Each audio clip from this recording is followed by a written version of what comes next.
ನಮಸ್ಕಾರ ಸ್ನೇಹಿತರೆ, ನಮ್ಮ ವ್ಯೂವರ್ಸ್ ಒಂದು ಕಮೆಂಟ್ ಮಾಡಿದ್ದಾರೆ.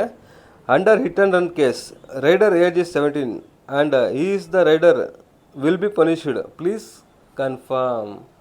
ಸ್ನೇಹಿತರೆ, 18 ವರ್ಷಕ್ಕಿಂತ ಒಳಪಟ್ಟವರಿಗೆ ಯಾವುದೇ ರೀತಿಯಾಗಿ ವಾಹನ ಚಲಾಯಿಸಲು ಒಂದು ಅಧಿಕಾರ ಹೊಂದಿರೋದಿಲ್ಲ. ಕಾನೂನುಬದ್ಧವಾಗಿ ಯಾರೂ ಸಹ ಒಂದು ಅಧಿಕಾರನ ಹೊಂದಿರಲ್ಲ ಅಂತ ಹೇಳ್ಬೋದು. ಹಾಗಾಗಿ ನೀವು ವಾಹನವನ್ನು ಚಲಾಯಿಸಬೇಕು ಅಂತ ಹೇಳಿದ್ರೆ 18 ವರ್ಷದ ಮೇಲ್ಪಟ್ಟವರು ವಾಹನ ಚಲಾಯಿಸಬೇಕು ಅಂದರೂ ಸಹ ಏನು ಒಂದು RTOದಲ್ಲಿ ಒಂದು DL ಅನ್ನು ತಗೊಂಡು DL ಲೈಸೆನ್ಸನ್ನು ತಗೊಂಡು ನಂತರದಲ್ಲಿ ವಾಹನ ಚಲಾಯಿಸಬೇಕು. ಸ್ನೇಹಿತರೆ, ಒಂದು ವೇಳೆ ನೀವು ವಾಹನ ಚಲಾಯಿಸಬೇಕಾದ್ರೆ ಏನಾದರೂ ಒಂದು ಹಿಟ್ ಆ್ಯಂಡ್ ರನ್ ಆಯಿತು, 18 ವರ್ಷಕ್ಕಿಂತ ಕೆಳಮಟ್ಟದವ್ರು ಏನಾದ್ರು ಈ ಥರ ಹಿಟ್ ಆ್ಯಂಡ್ ರನ್ ಕೇಸ್ ಮಾಡಿದ್ರೆ ಸ್ನೇಹಿತರೆ, ಅಂಥ ಸಂದರ್ಭದಲ್ಲಿ ಅವರನ್ನು ಜುವೆನೈಲ್ ಜಸ್ಟಿಸ್ ಪ್ರಕಾರವಾಗಿ ಒಂದು ಕೇಸನ್ನು ದಾಖಲಿಸಿ ಅವರನ್ನು ರಿಮೈಂಡ್ ರೂಮ್ಗೂ ಹಾಕ್ಬೋದು ಮತ್ತು ರಿಫಾರ್ಮ್ಸ್ಗೂ ಕಳಿಸ್ಬೋದು ಸ್ನೇಹಿತರೆ.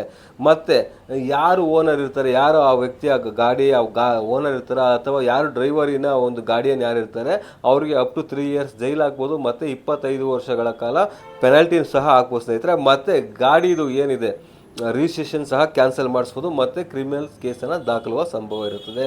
ಹಾಗಾಗಿ ಪೇರೆಂಟ್ಸ್ ಯಾರಿದ್ದಾರೋ ಅವರುಗಳು ದಯವಿಟ್ಟು ನಿಮ್ಮ ಮಕ್ಕಳಿಗೆ 18 ವರ್ಷ ತುಂಬೋಕ್ಕಿಂತ ಮುಂಚೆ ಯಾವುದೇ ರೀತಿಯ ಗಾಡಿಯನ್ನು ಕೊಡೋಕೋಬೇಡಿ, ವೆಹಿಕಲ್ನ ಕೊಡಬೇಡಿ. ಯಾಕಂತೇಳಿ ನಿಮ್ಮ ಖುಷಿ ನೀವು ಗಾಡಿ ಕೊಟ್ಬಿಡ್ತೀರಾ, ಅವ್ರೋಗಿ ಇನ್ಯಾರು ಗುದ್ದು ಸಾಯಿಸಿ ಮಾಡಿಬಿಟ್ರೆ ಇನ್ನೊಬ್ಬರು ಮನೆ ಹಾಳಾಗ್ಬಿಡುತ್ತೆ. ಹಾಗಾಗಿ ಇನ್ನು ನಿಮ್ಮ ಮಕ್ಕಳಿಗೆ 18 ವರ್ಷ ತುಂಬೋಕ್ಕಿಂತ ಮುಂಚೆ ಗಾಡಿ ಕೊಡಬೇಡಿ. ಅದು 18 ವರ್ಷ ಆದಮೇಲೆ DL ಅನ್ನು ಪಡೆದುಕೊಂಡೇ ಗಾಡಿ ಓಡಿಸಿ. Thank you.